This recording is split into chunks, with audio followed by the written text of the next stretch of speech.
Advanced Tactics. How to go from being merely good to being truly great. The truth about talent. Many people are familiar with Michael Phelps, who is widely considered to be one of the greatest athletes in history. Phelps has won more Olympic medals not only than any swimmer, but also more than any Olympian in any sport. Fewer people know the name Hicham El Guerrouj, but he was a fantastic athlete in his own right. El Guerrouj is a Moroccan runner who holds 2 Olympic gold medals and is one of the greatest middle-distance runners of all time.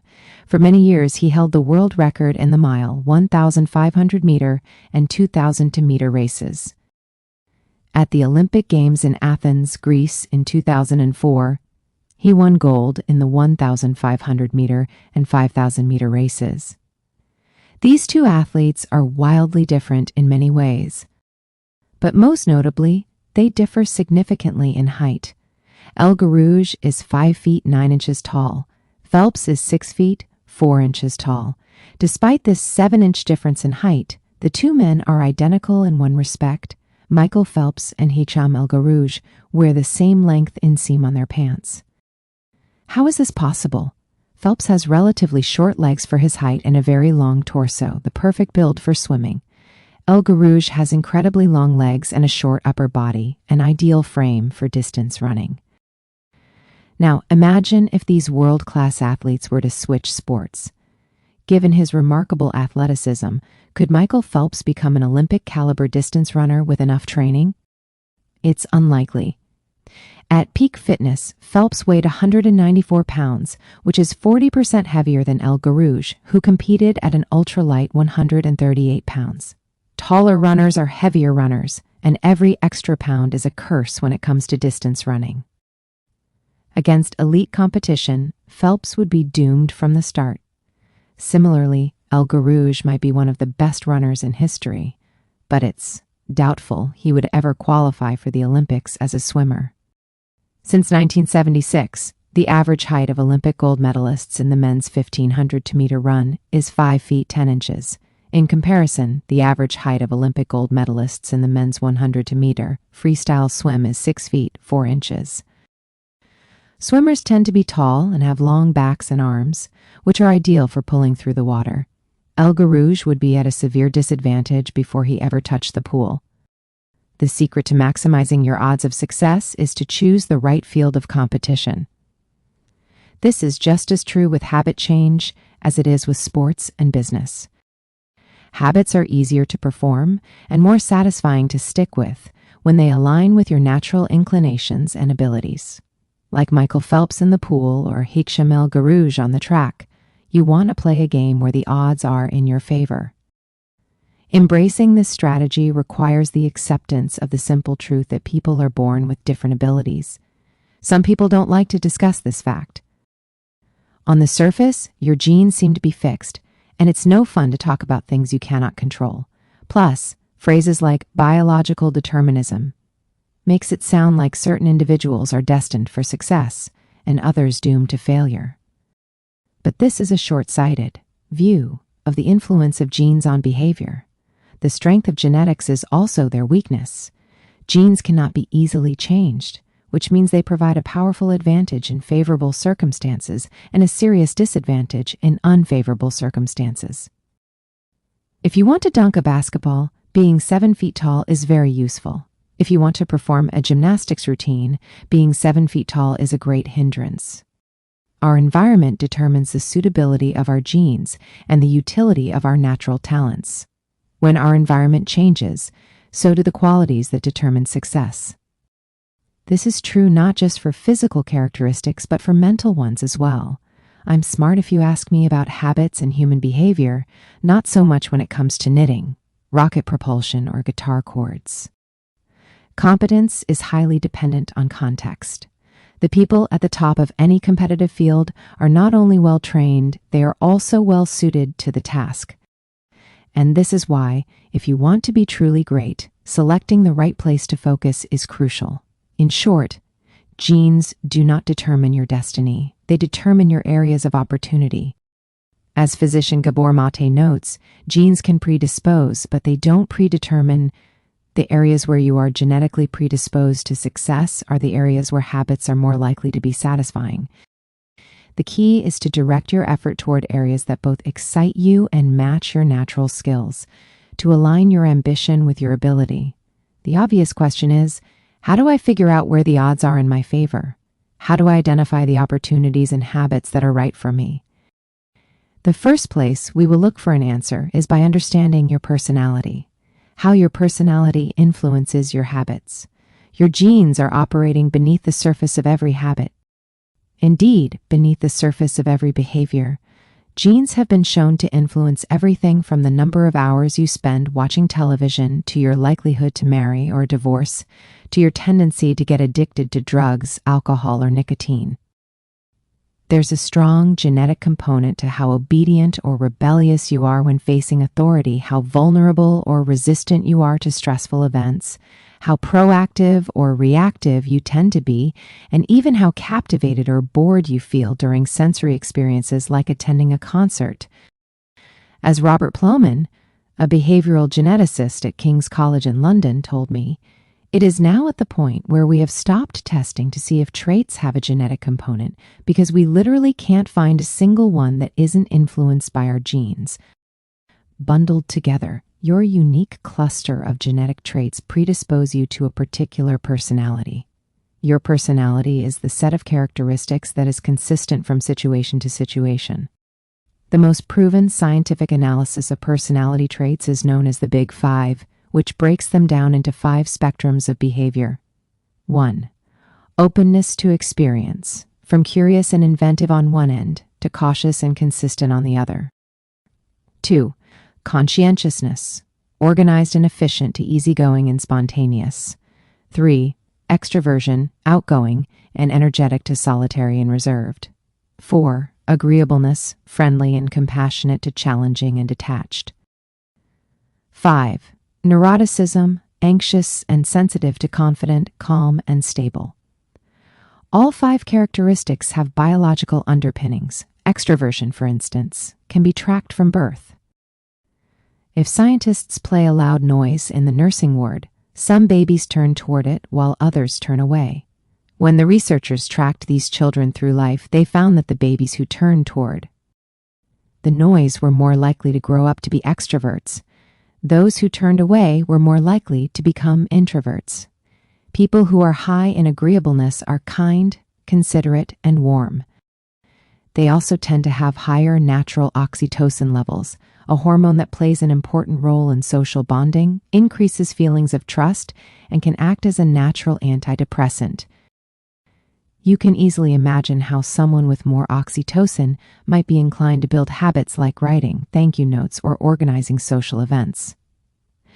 As a third example, consider neuroticism, which is a personality trait all people possess to various degrees. People who are high in neuroticism tend to be anxious and worry more than others.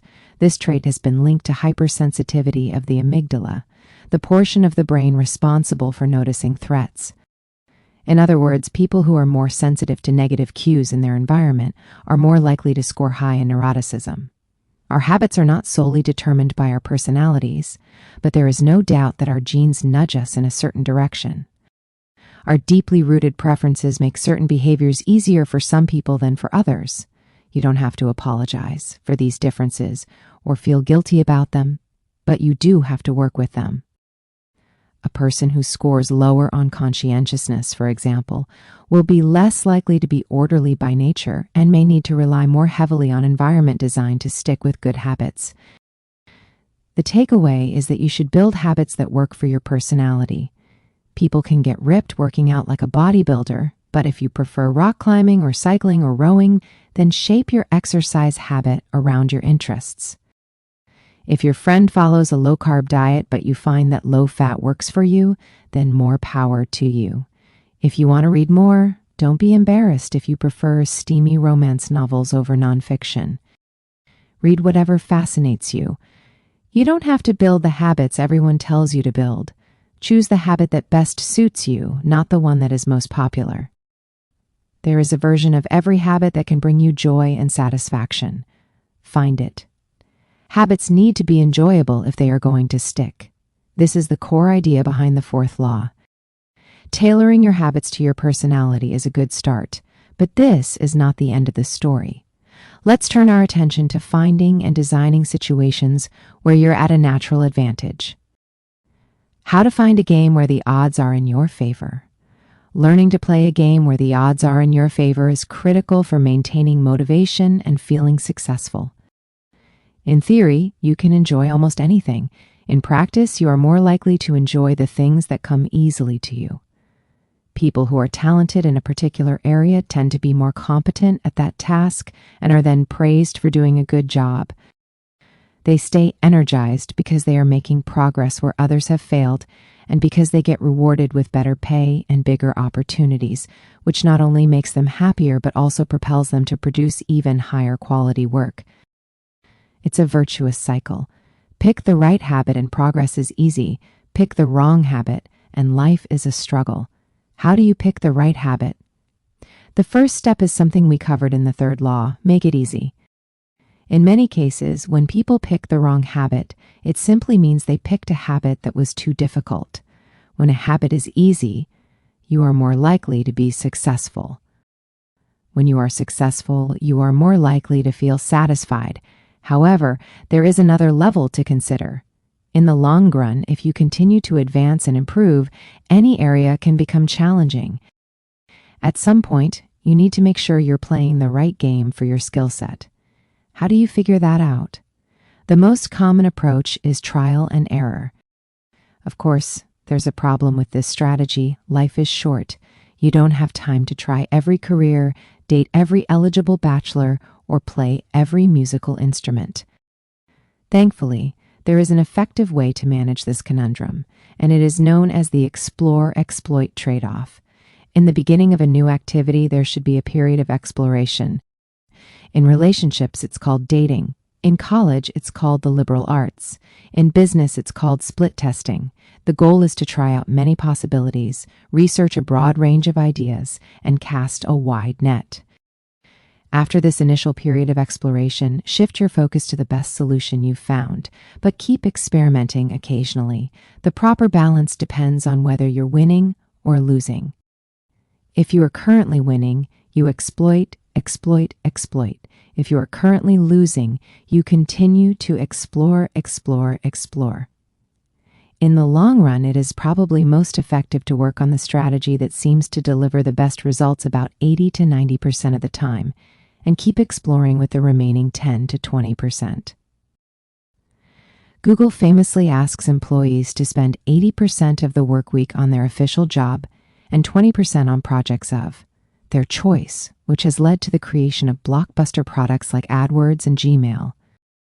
The optimal approach also depends on how much time you have. If you have a lot of time, like someone at the beginning of their career, it makes more sense to explore because once you find the right thing, you still have a good amount of time to exploit it. If you're pressed for time, say, as you come up on the deadline for a project, you should implement the best solution you've found so far and get some results. As you explore different options, there are a series of questions you can ask yourself to continually narrow in on the habits and areas that will be most satisfying to you. What feels like fun to me, but work to others? The mark of whether you are made for a task is not whether you love it, but whether you can handle the pain of the task easier than most people. When are you enjoying yourself while other people are complaining? The work that hurts you less than it hurts others is the work you were made to do. What makes me lose track of time? Flow is the mental state you enter when you are so focused on the task at hand that the rest of the world fades away. This blend of happiness and peak performance is what athletes and performers experience when they are in the zone. It is nearly impossible to experience a flow state and not find the task satisfying at least to some degree. Where do I get greater returns than the average person? We are continually comparing ourselves to those around us, and a behavior is more likely to be satisfying when the comparison is in our favor. When I started writing at jamesclear.com, my email list grew very quickly. I wasn't quite sure what I was doing well, but I knew that results seemed to be coming faster for me than for some of my colleagues, which motivated me to keep writing. What comes naturally to me? For just a moment, ignore what you have been taught. Ignore what society has told you. Ignore what others expect of you. Look inside yourself and ask, what feels natural to me? When have I felt alive? When have I felt like the real me? No internal judgments or people-pleasing. No second-guessing or self-criticism. Just feelings of engagement and enjoyment. Whenever you feel authentic and genuine, you're headed in the right direction. To be honest, some of this process is just luck.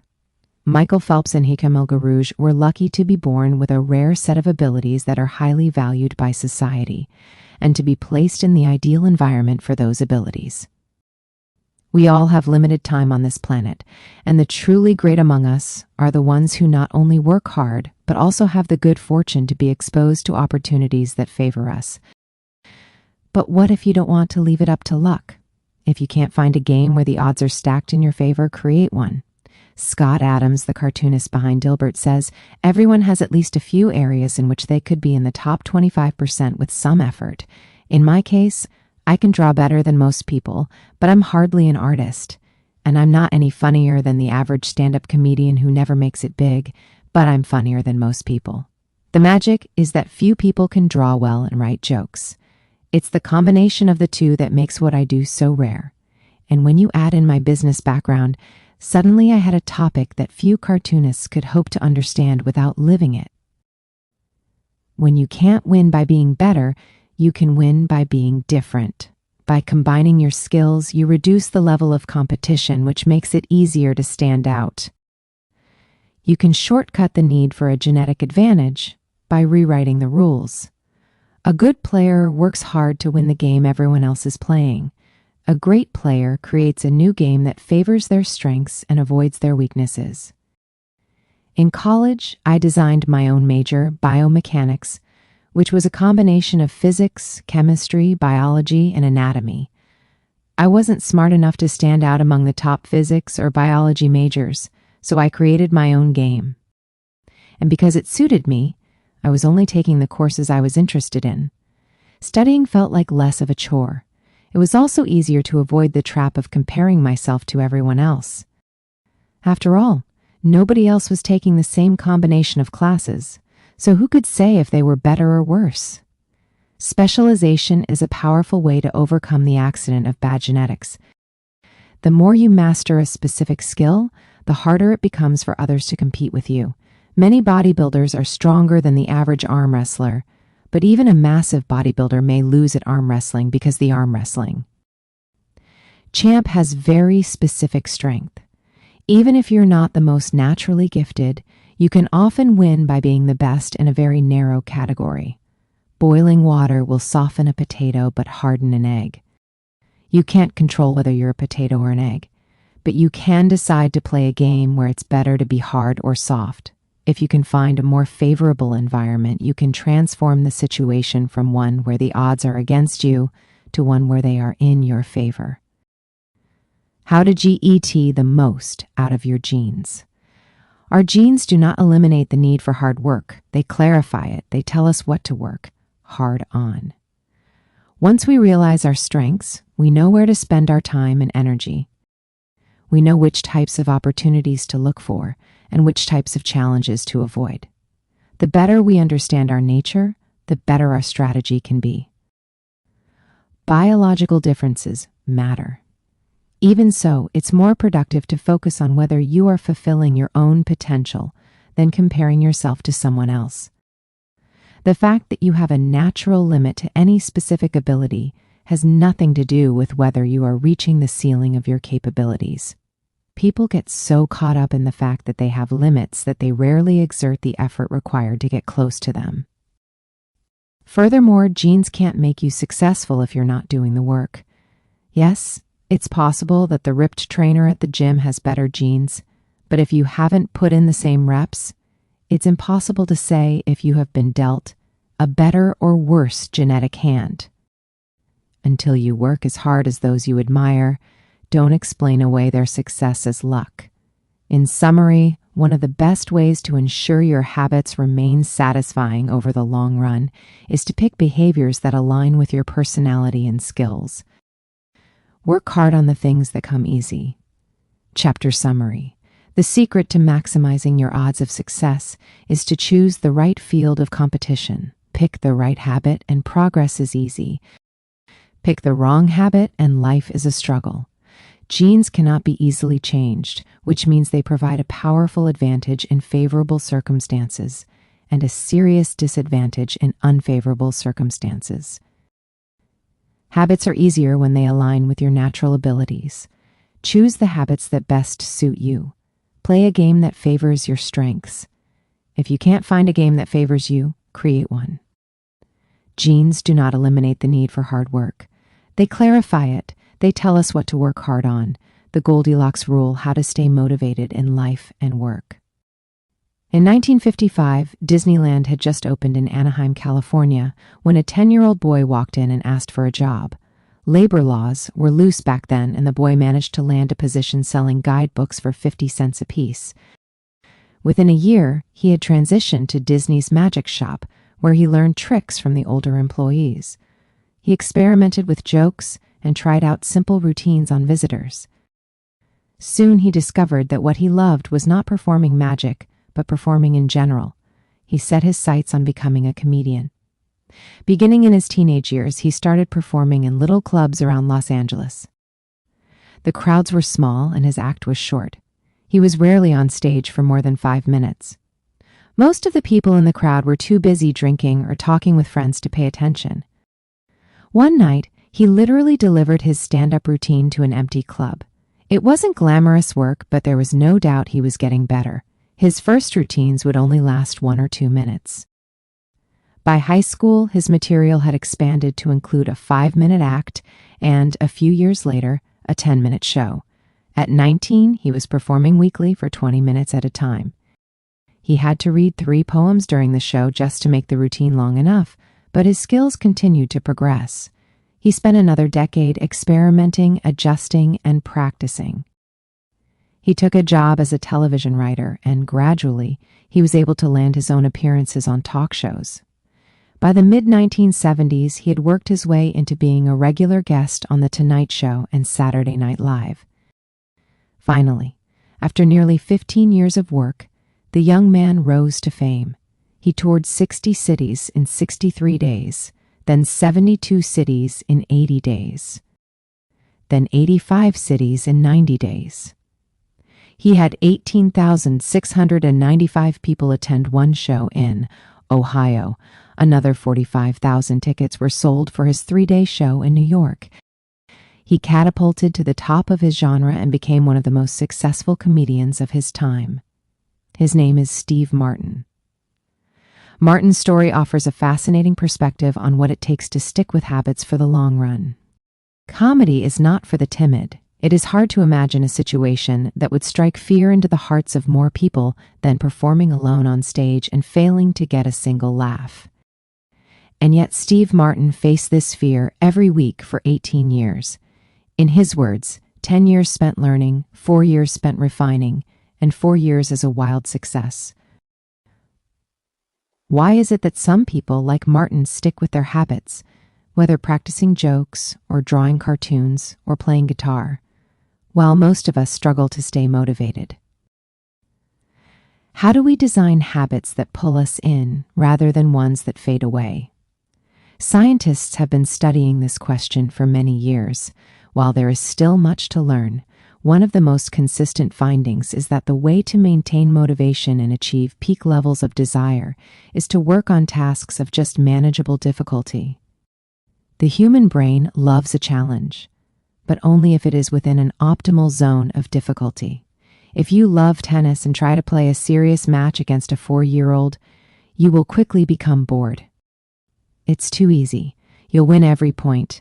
In contrast, if you play a professional tennis player like Roger Federer or Serena Williams, you will quickly lose motivation because the match is too difficult. Now consider playing tennis against someone who is your equal.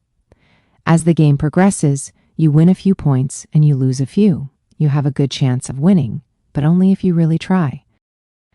Your focus narrows, distractions fade away, and you find yourself fully invested in the task at hand. This is a challenge of just manageable difficulty, and it is a prime example of the Goldilocks rule. The Goldilocks rule states that humans experience peak motivation when working on tasks that are right on the edge of their current abilities.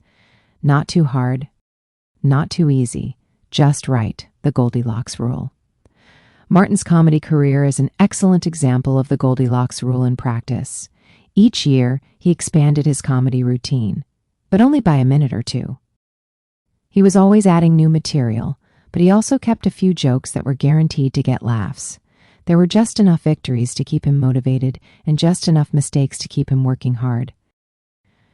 When you're starting a new habit, it's important to keep the behavior as easy as possible so you can stick with it, even when conditions aren't perfect. This is an idea we covered in detail while discussing the third law of behavior change.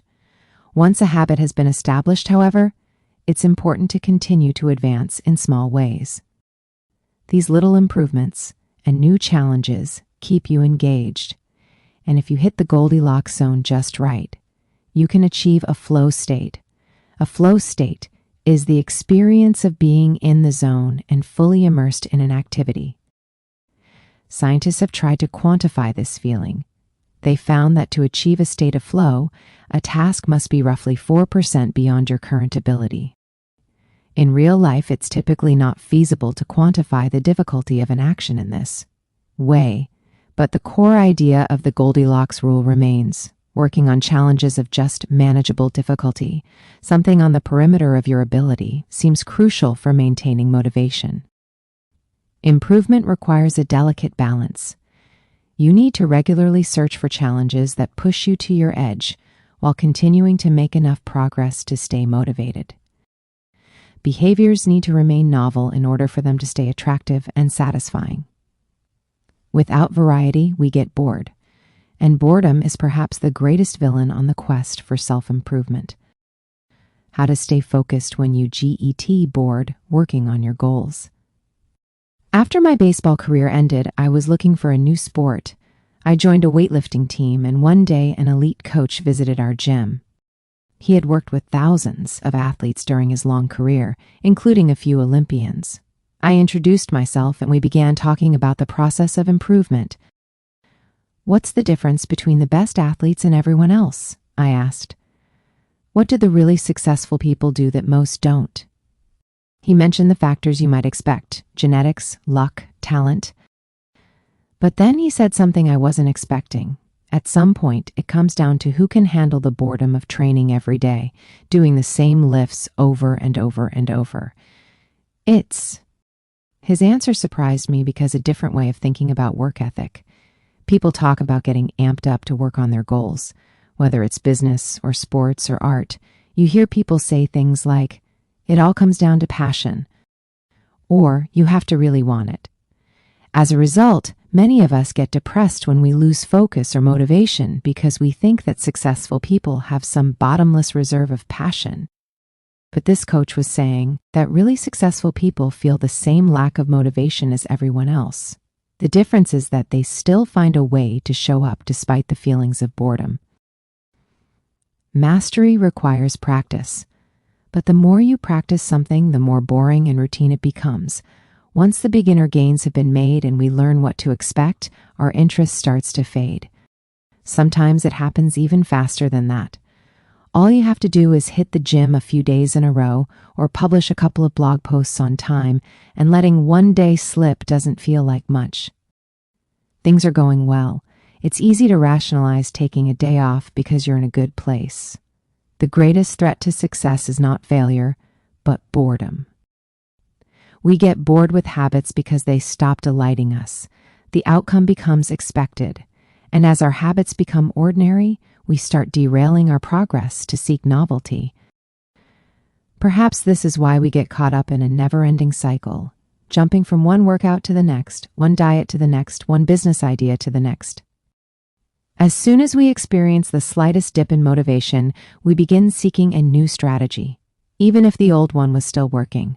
As Machiavelli noted, men desire novelty to such an extent that those who are doing well wish for a change, as much as those who are doing badly. Perhaps this is why many of the most habit-forming products are those that provide continuous forms of novelty. Video games provide visual novelty. Porn provides sexual novelty. Junk foods provide culinary novelty.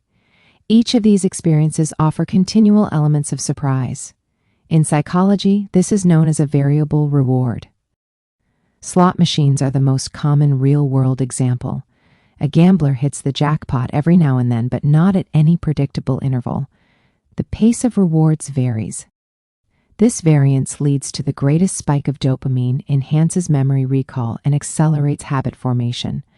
Variable rewards won't create a craving. That is, you can't take a reward people are uninterested in, give it to them at a variable interval, and hope it will change their mind. But they are a powerful way to amplify the cravings we already experience because they reduce boredom. The sweet spot of desire occurs at a 50-50th split between success and failure. Half of the time you get what you want, half of the time you don't. You need just enough winning to experience satisfaction and just enough wanting to experience desire.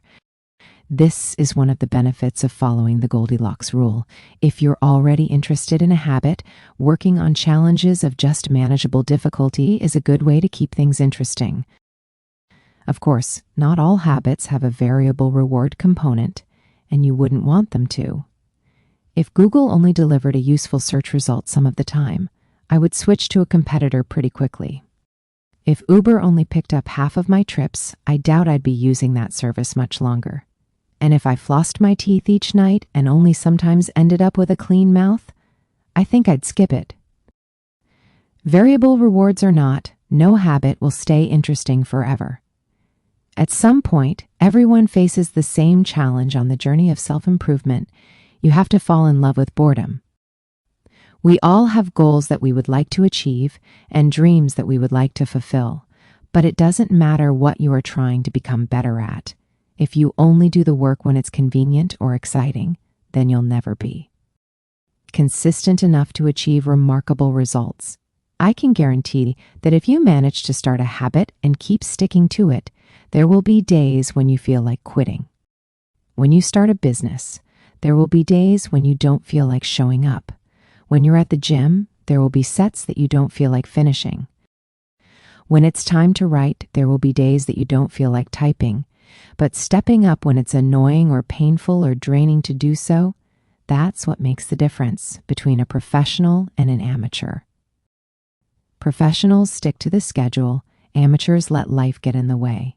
Professionals know what is important to them and work toward it. With purpose, amateurs get pulled off course by the urgencies of life. David Kane, an author and meditation teacher, encourages his students to avoid being fair-weather meditators. Similarly, you don't want to be a fair-weather athlete or a fair-weather writer or a fair-weather anything. When a habit is truly important to you, you have to be willing to stick to it in any mood. Professionals take action even when the mood isn't right. They might not enjoy it, but they find a way to put the reps in. There have been a lot of sets that I haven't felt like finishing, but I've never regretted doing the workout. There have been a lot of articles I haven't felt like writing, but I've never regretted publishing on schedule. There have been a lot of days I've felt like relaxing, but I've never regretted showing up and working on something that was important to me. The only way to become excellent is to be endlessly fascinated by doing the same thing over and over.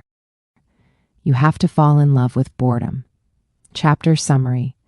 The Goldilocks rule states that humans experience peak motivation when working on tasks that are right on the edge of their current abilities. The greatest threat to success is not failure, but boredom. As habits become routine, they become less interesting and less satisfying. We get bored. Anyone can work hard when they feel motivated. It's the ability to keep going when work isn't exciting that makes the difference. Professionals stick to the schedule. Amateurs let life get in the way. 20. The downside of creating good habits. Habits create the foundation for mastery. In chess, it is only after the basic movements of the pieces have become automatic that a player can focus on the next level of the game. Each chunk of information that is memorized opens up the mental space for more effortful thinking. This is true for any endeavor. When you know the simple movements so well that you can perform them without thinking, you are free to pay attention to more advanced details. In this way, habits are the backbone of any pursuit of excellence. However, the benefits of habits come at a cost. At first, each repetition develops fluency, speed, and skill. But then, as a habit becomes automatic, you become less sensitive to feedback. You fall into mindless repetition. It becomes easier to let mistakes slide.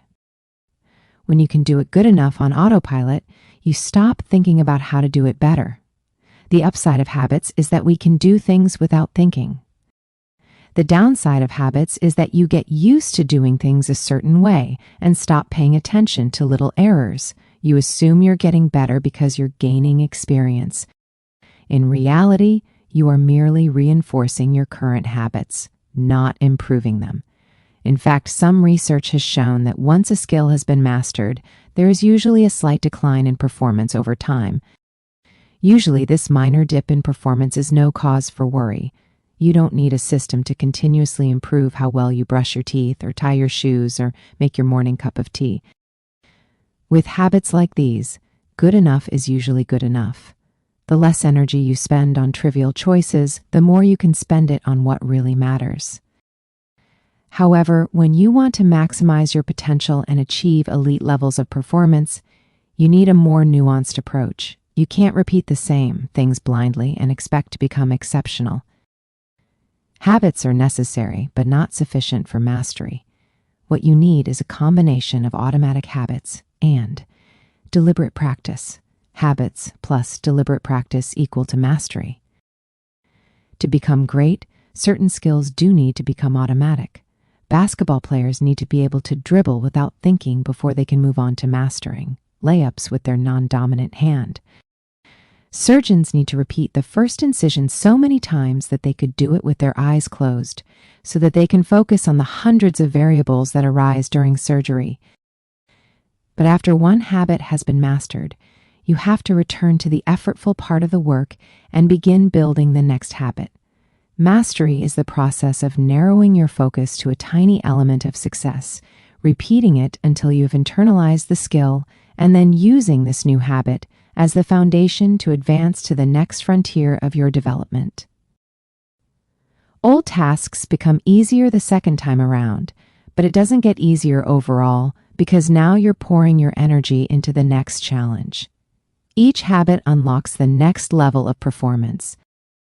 It's an endless cycle. Although habits are powerful, what you need is a way to remain conscious of your performance over time, so you can continue to refine and improve.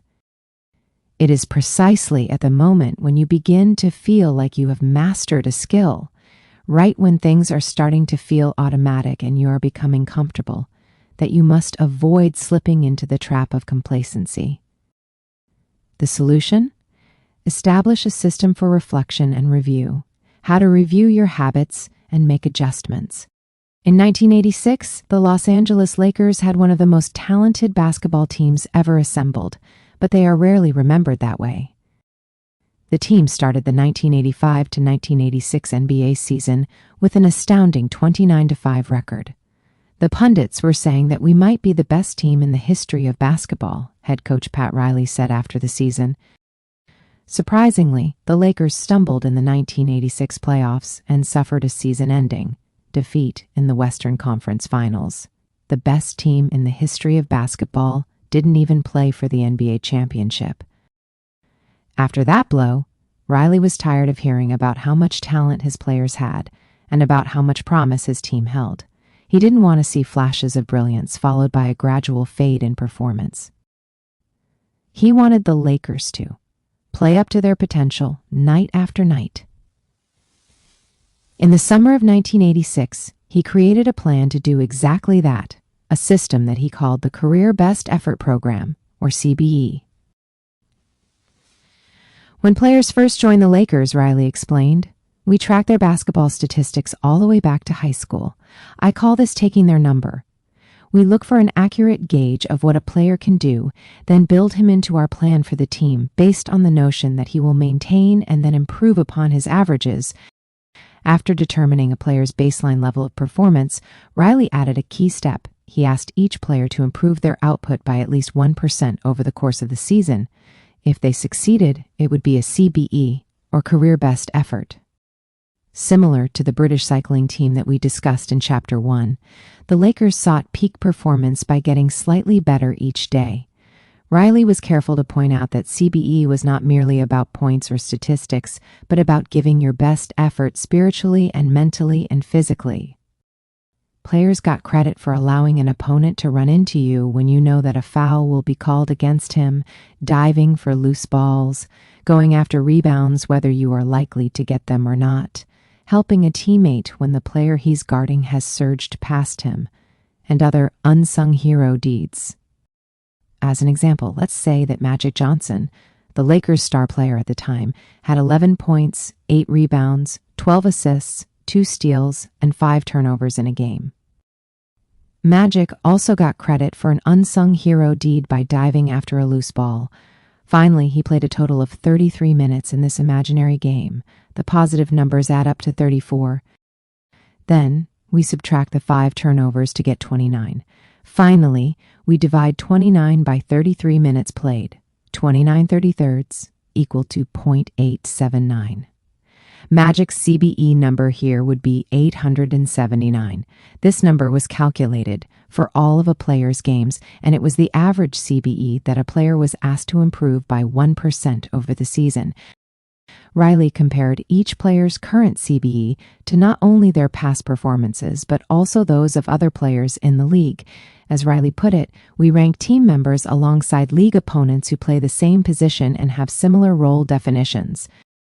Sports writer Jackie McMullen noted, Riley trumpeted the top performers in the league in bold lettering on the blackboard each week and measured them against the corresponding players on his own roster. Solid, reliable players generally rated a score in the 600 seconds, while elite players scored at least 800. Magic Johnson, who submitted 138 triple-doubles in his career, often scored over 1,000. The Lakers also emphasized year-over-year progress by making historical comparisons of CBE data. Riley said, "We stacked the month of November 1986 next to November 1985 and showed the players whether they were doing better or worse than at the same point last season. Then we showed them how their performance figures for December 1986 stacked up against November's." The Lakers rolled out CBE in October 1986. 8 months later, they were NBA champions. The following year, Pat Riley led his team to another title as the Lakers became the first team in 20 years to win back-to-back NBA championships.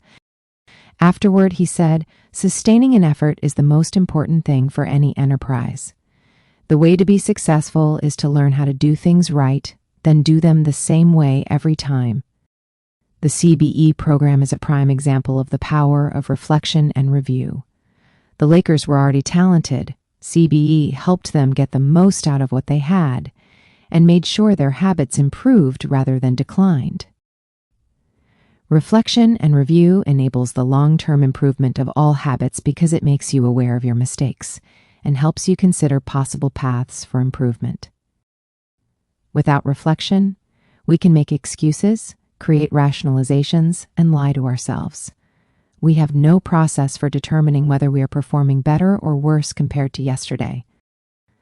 Top performers in all fields engage in various types of reflection and review, and the process doesn't have to be complex.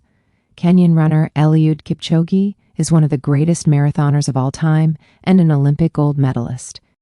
He still takes notes after every practice in which he reviews his training for the day and searches for areas that can be improved. Similarly, gold medal swimmer Katie Ledecky records her wellness on a scale of 1 to 10 and includes notes on her nutrition and how well she slept. She also records the times posted by other swimmers. At the end of each week, her coach goes over her notes and adds his thoughts. It's not just athletes either. When comedian Chris Rock is preparing fresh material, he will first appear at small nightclubs dozens of times and test hundreds of jokes. He brings a notepad on stage and records which bits go over well and where he needs to make adjustments. The few killer lines that survive will form the backbone of his new show. I know of executives and investors who keep a decision journal in which they record the major decisions they make each week, why they made them, and what they expect the outcome to be. They review their choices at the end of each month or year to see where they were correct and where they went wrong. Improvement is not just about learning habits, it's also about fine-tuning them. Reflection and review ensures that you spend your time on the right things and make course corrections whenever necessary, like Pat Riley, adjusting the effort of his players on a nightly basis. You don't want to keep practicing a habit if it becomes ineffective. Personally, I employ two primary modes of reflection and review. Each December, I perform an annual review in which I reflect on the previous year. I tally my habits for the year by counting up how many articles I published, how many workouts I put in, how many new places I visited, and more. Then I reflect on my progress by answering 3 questions. 1. What went well this year? 2. What didn't go so well this year? 3. What did I learn? 6 months later, when summer rolls around, I conduct an integrity report. Like everyone, I make a lot of mistakes. My integrity report helps me realize where I went wrong and motivates me to get back on course. I use it as a time to revisit my core values and consider whether I have been living in accordance with them. This is when I reflect on my identity and how I can work toward being the type of person I wish to become. My yearly integrity report answers 3 questions. 1. What are the core values that drive my life and work? 2. How am I living and working with integrity right now? 3. How can I set a higher standard in the future? These 2 reports don't take very long, just a few hours per year, but they are crucial periods of refinement. They prevent the gradual slide that happens when I don't pay close attention. They provide an annual reminder to revisit my desired identity and consider how my habits are helping me become the type of person I wish to be. They indicate when I should upgrade my habits and take on new challenges, and when I should dial my efforts back and focus on the fundamentals. Reflection can also bring a sense of perspective. Daily habits are powerful because of how they compound, but worrying too much about every daily choice is like looking at yourself in the mirror from an inch away. You can see every imperfection and lose sight of the bigger picture. There is too much feedback. Conversely, never reviewing your habits is like never looking in the mirror. You aren't aware of easily fixable flaws, a spot on your shirt, a bit of food in your teeth. There is too little feedback. Periodic reflection and review is like viewing yourself in the mirror from a conversational distance. You can see the important changes you should make without losing sight of the bigger picture. You want to view the entire mountain range, not obsess over each peak and valley. Finally, reflection and review offers an ideal time to revisit one of the most important aspects of behavior change, identity, how to break the beliefs that hold you back. In the beginning, repeating a habit is essential to build up evidence of your desired identity. As you latch onto that new identity, however, those same beliefs can hold you back from the next level of growth. When working against you, your identity creates a kind of pride that encourages you to deny your weak spots and prevents you from truly growing. This is one of the greatest downsides of building habits. The more sacred an idea is to us, that is, the more deeply it is tied to our identity, the more strongly we will defend it against criticism. You see this in every industry. The school teacher who ignores innovative teaching methods and sticks with her tried and true lesson plans. The veteran manager who is committed to doing things his way. The surgeon who dismisses the ideas of her younger colleagues. The band who produces a mind-blowing first album and then gets stuck in a rut. The tighter we cling to an identity, the harder it becomes to grow beyond it. One solution is to avoid making any single aspect of your identity an overwhelming portion of who you are. In the words of investor Paul Graham, keep your identity small. The more you let a single belief define you, the less capable you are of adapting when life challenges you. If you tie everything up in being the point guard or the partner at the firm or whatever else, then the loss of that facet of your life will wreck you. If you're a vegan and then develop a health condition that forces you to change your diet, you'll have an identity crisis on your hands. When you cling too tightly to one identity, you become brittle. Lose that one thing and you lose yourself. For most of my young life, being an athlete was a major part of my identity. After my baseball career ended, I struggled to find myself. When you spend your whole life defining yourself in one way and that disappears, who are you now? Military veterans and former entrepreneurs report similar feelings. If your identity is wrapped up in a belief like I'm a great soldier, what happens when your period of service ends? For many business owners, their identity is something along the lines of, I'm the CEO or I'm the founder. If you have spent every waking moment working on your business, how will you feel after you sell the company? The key to mitigating these losses of identity is to redefine yourself such that you get to keep important aspects of your identity, even if your particular role changes. I'm an athlete becomes, I'm the type of person who is mentally tough and loves a physical challenge. I'm a great soldier transforms into I'm the type of person who is disciplined, reliable, and great on a team. I'm the CEO translates to I'm the type of person who builds and creates things. When chosen effectively, an identity can be flexible rather than brittle. Like water flowing around an obstacle, your identity works with the changing circumstances rather than against them. The following quote from the Tao Te Ching encapsulates the ideas perfectly. Men are born soft and supple, dead. They are stiff and hard. Plants are born tender and pliant, dead. They are brittle and dry. Thus, whoever is stiff and inflexible is a disciple of death. Whoever is soft and yielding is a disciple of life. The hard and stiff will be broken. The soft and supple will prevail. Habits deliver numerous benefits, but the downside is that they can lock us into our previous patterns of thinking and acting, even when the world is shifting around us. Everything is impermanent.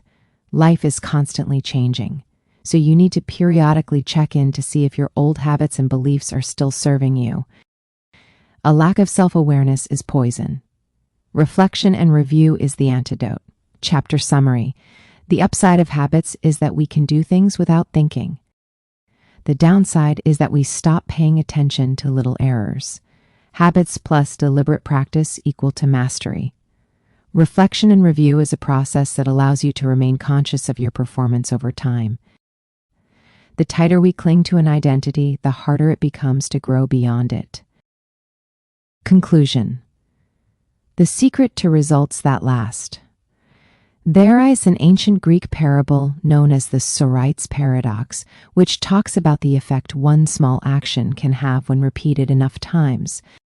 One formulation of the paradox goes as follows. Can one coin make a person rich? If you give a person a pile of 10 coins, you wouldn't claim that he or she is rich. But what if you add another, and another, and another? At some point, you will have to admit that no one can be rich unless one coin can make him or her, so we can say the same about atomic habits. Can one tiny change transform your life? It's unlikely you would say so. But what if you made another, and another, and another? At some point, you will have to admit that your life was transformed by one small change. The holy grail of habit change is not a single 1% improvement, but 1,000 of them. It's a bunch of atomic habits stacking up, each one a fundamental unit of the overall system. In the beginning, small improvements can often seem meaningless because they get washed away by the weight of the system. Just as one coin won't make you rich, one positive change like meditating for 1 minute or reading 1 page each day is unlikely to deliver a noticeable difference. Gradually, though, as you continue to layer small changes on top of one another, the scales of life start to move. Each improvement is like adding a grain of sand to the positive side of the scale, slowly tilting things in your favor. Eventually, if you stick with it, you hit a tipping point. Suddenly, it feels easier to stick with good habits. The weight of the system is working for you rather than against you. Over the course of this book, we've looked at dozens of stories about top performers. We've heard about Olympic gold medalists, award-winning artists, business leaders, life-saving physicians, and star comedians who have all used the science of small habits to master their craft and vault to the top of their field. Each of the people, teams, and companies we have covered has faced different circumstances, but ultimately progressed in the same way, through a commitment to tiny, sustainable, unrelenting improvements. Success is not a goal to reach or a finish line to cross. It is a system to improve, an endless process to refine. In Chapter 1, I said, if you're having trouble changing your habits, the problem isn't you. The problem is your system. Bad habits repeat themselves again and again, not because you don't want to change, but because you have the wrong system for change. As this book draws to a close, I hope the opposite is true. With the 4 laws of behavior change, you have a set of tools and strategies that you can use to build better systems and shape better habits. Sometimes a habit will be hard to remember and you'll need to make it obvious. Other times you won't feel like starting and you'll need to make it attractive. In many cases, you may find that a habit will be too difficult and you'll need to make it easy. And sometimes you won't feel like sticking with it and you'll need to make it satisfying. Behaviors are effortless here. Behaviors are difficult here. This is a continuous process. There is no finish line. There is no permanent solution. Whenever you're looking to improve, you can rotate through the 4 laws of behavior change until you find the next bottleneck. Make it obvious. Make it attractive. Make it easy. Make it satisfying. Round and round, always looking for the next way to get 1% better. The secret to getting results that last is to never stop making improvements. It's remarkable what you can build if you just don't stop. It's remarkable the business you can build if you don't stop working.